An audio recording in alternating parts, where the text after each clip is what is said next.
Film dimulai dengan menampilkan seorang anak yang sedang bertengkar bersama ibunya. Nampak ibu dari sang anak sedang terpojok dan anak perempuan ini sepertinya akan melakukan sesuatu yang berbahaya. Dan benar saja, ternyata anak ini bermaksud untuk menghabisi ibunya sendiri. 6 tahun berlalu, film kemudian berpindah ke sebuah kampus dan kita kini diperkenalkan dengan berbagai tokoh di sini. Ada Angela yang menjadi tokoh utama dan yang sedang berpacaran dengan Nando. Ada Sarah yang sedang menjalin hubungan dengan Rai. Ada Koldo yang merupakan seorang influencer. Ada Eva, ada Virginia, dan yang terakhir ada Sebas. Di kota di mana mereka tinggal sekarang, sedang ramai-ramainya tren tentang badut psikopat yang selalu menjadi trending di media sosial mereka. Mulai dari prank hingga berbagai novel horor tentang badut psikopat terus bermunculan.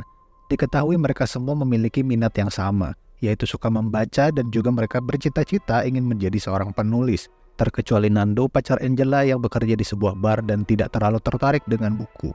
Lalu karena mereka sangat tertarik dengan buku, mereka pun akhirnya membentuk sebuah perkumpulan buku atau book club untuk membahas buku secara rutin. Dan kali ini, Nando diundang Angela untuk mengikuti pertemuan book club mereka. Dan pada pertemuan kali ini, mereka membahas buku mengenai badut psikopat yang sedang viral di kota mereka. Di sini terlihat bahwa Nando tidak menyukai Sebas, karena Nando merasa Sebas memiliki perasaan kepada pacarnya, yaitu Angela. Dan benar saja, baru saja pertemuan dimulai, Nando dan Sebas langsung terlibat perdebatan yang berakhir perginya Nando dari pertemuan itu. Nando pun sudah memberitahu Angela mengenai gerak-gerik Sebas yang mencurigakan, yang sepertinya mengincar Angela. Namun Angela nampaknya tidak terlalu pusing dengan hal itu. Dan pada malam harinya, Angela di depan laptopnya membrowsing mengenai coulrophobia atau fobia terhadap badut. Mungkin karena viralnya badut psikopat, malah membuat Angela semakin lama semakin takut terhadap badut. Sehari berlalu, mereka pun kembali ke kampus untuk belajar. Dan lagi-lagi, bahkan saat belajar pun mereka masih membahas cerita mengenai soal badut psikopat. Seusai kelas, profesor meminta Angela datang ke ruangannya untuk membahas sesuatu. Rupanya profesor tersebut menerima email dari Angela yang berisi ajakan untuk melakukan sebuah hubungan. Dan kebetulan juga, di sini sang profesor memang sedang menjalani proses cerai dengan istrinya. Namun di sini Angela sama sekali tidak merasa mengirimkan email tersebut. Melihat suasana yang begitu mendukung, profesor ini pun melancarkan aksinya dan menyerang Angela. Namun di sini, Angela berhasil melindungi diri dan meloloskan diri dari situasi ini. Angela yang trauma begitu sedih mengalami kejadian ini. Padahal dia baru saja sukses meluncurkan satu buku horor pertamanya baru-baru ini. Tapi karena kejadian ini, profesor tersebut mengancam akan menghancurkan karir menulis Angela apabila Angela menyebarkan kejadian tadi. Tapi untungnya, teman-teman Angela ternyata sangat suportif, hingga mereka menyusun sebuah rencana untuk memberi profesor ini pelajaran, terutama Nando yang tentu saja sangat marah mendengar kekasihnya diserang oleh pria lain. Mereka semua mempersiapkan diri dan menyamar menggunakan topeng badut, lalu mendatangi profesor itu yang diketahui masih ada di dalam kampus pada malam hari. Mereka pun lalu menerobos masuk untuk sekedar memberinya pelajaran. Namun rupanya profesor tersebut begitu panik dan langsung berlari keluar. Mereka semua berpencar untuk mengejar profesor tersebut. Dan tidak sengaja, profesor itu malah terjatuh dari atas dan meninggal dunia. Mereka semua sangat panik dan mulai menyalahkan satu sama lain. Mereka bahkan tidak bisa memberitahu polisi mengenai kejadian ini. Akhirnya mereka semua bersepakat untuk tutup mulut dan menganggap kalau ini adalah sebuah kecelakaan. Keesokan harinya, kampus dihebohkan dengan penemuan jenazah profesor dan mereka semua menganggap profesor ini menghabisi nyawanya sendiri karena depresi akibat bercerai dengan istrinya. Mereka pun melanjutkan aktivitas mereka seperti biasa. Namun tiba-tiba, muncul notifikasi aneh di handphone mereka yang ternyata ada sebuah buku yang diterbitkan bertahap di internet mengenai kejadian yang sebenarnya terjadi kemarin malam. Mereka pun sangat panik karena ternyata mereka tidak baik-baik saja. Di bab 1 buku itu, tertulis jelas kronologi kejadian hingga karakter para pelaku dengan sangat detail. Dan sekarang, mereka kini mulai mencurigai satu sama lain, karena pasti pelakunya merupakan salah satu di antara mereka. Dan karena mereka tidak bisa menemukan pelakunya sekarang, akhirnya mereka pun mencoba menenangkan diri dan berpisah satu sama lain dulu. Keesokan harinya, Sebas mendatangi Angela untuk memberitahu kalau bab 2 buku tersebut sudah dirilis. Bab 2 sekarang menceritakan dengan detail bagaimana si penulis mengincar salah satu pelaku dari kejahatan kemarin yang ternyata berniat untuk kabur keluar kota yang bernama Virginia. Penulis yang menyamar menjadi badut psikopat ini menguntit Virginia yang sedang menunggu bis dan kemudian mengejarnya hingga ke bangunan tua tidak berpenghuni dan menghabisinya di sana.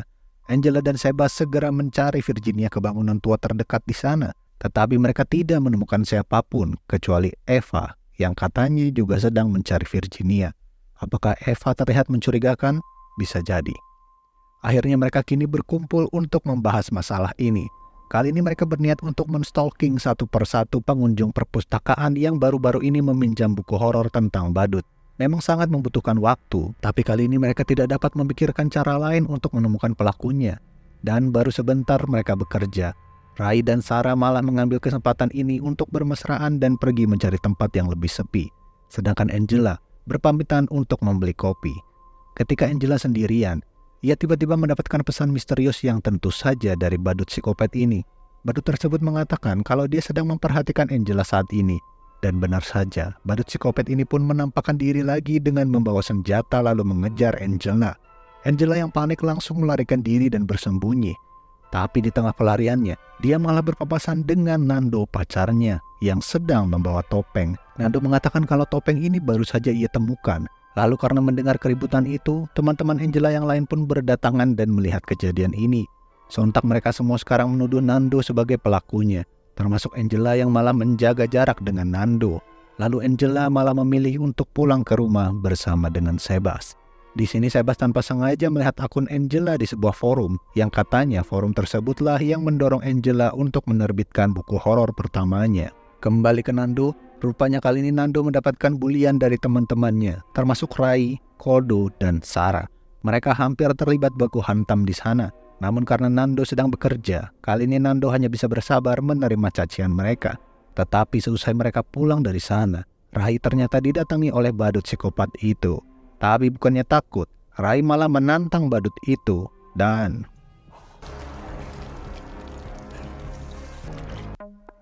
Sungguh sayang sekali, Ray rupanya tidak berpikir kalau badut tersebut sudah mempersiapkan senjata untuk menghabisinya.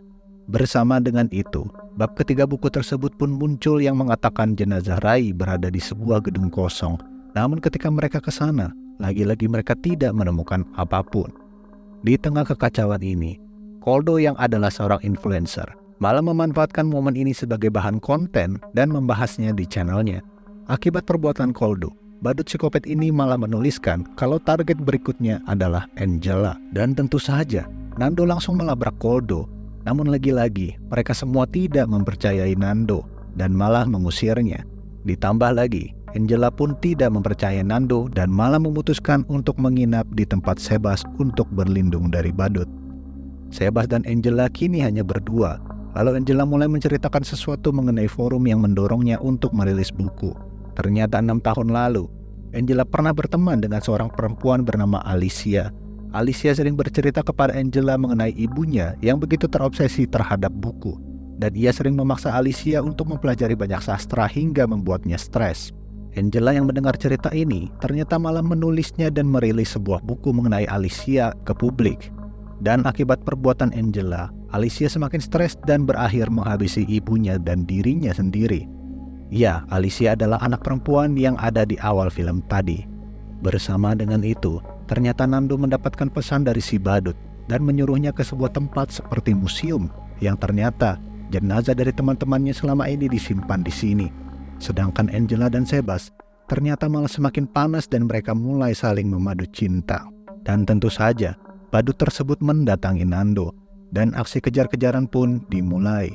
Bersama dengan Nando yang dikejar badut, ternyata Sebas dan Angela juga sedang kejar-kejaran sekarang. Lalu beberapa saat setelah itu, mereka mendapatkan notifikasi dari bab keempat yang menceritakan bahwa Nando telah diserang oleh badut tersebut namun masih hidup. Nando yang tidak tahu apa-apa mengenai hubungan Angela dan Sebas langsung memeluk Angela dan meminta maaf kalau selama ini Nando tidak bisa melindunginya dengan baik. Beberapa hari setelah itu, rupanya badut tersebut memanfaatkan Koldo untuk mengundang banyak orang datang ke sebuah festival menggunakan kostum badut. Koldo yang senang karena viewersnya semakin banyak, tentu saja melakukan hal ini dengan senang hati. Dan karena ingin menangkap badut ini, mereka semua pun akhirnya datang ke sebuah festival di kota mereka dan benar saja, ada banyak sekali orang yang menggunakan kostum badut yang sama. Dan beberapa saat setelah itu, Sang badut kini semakin berani karena ternyata dia mengirimkan tautan video call kepada mereka yang menunjukkan kalau badut tersebut sedang mengawasi mereka. Mereka pun mencari badut tersebut, namun karena ada banyak orang yang menggunakan kostum badut yang sama, mereka beberapa kali salah menangkap orang. Hingga akhirnya security setempat pun menyadari hal ini lalu mengejar mereka. Sarah yang panik dengan hal itu malah melarikan diri sendiri dan bersembunyi di sebuah gedung yang ternyata dia sudah ditunggu oleh badut ini.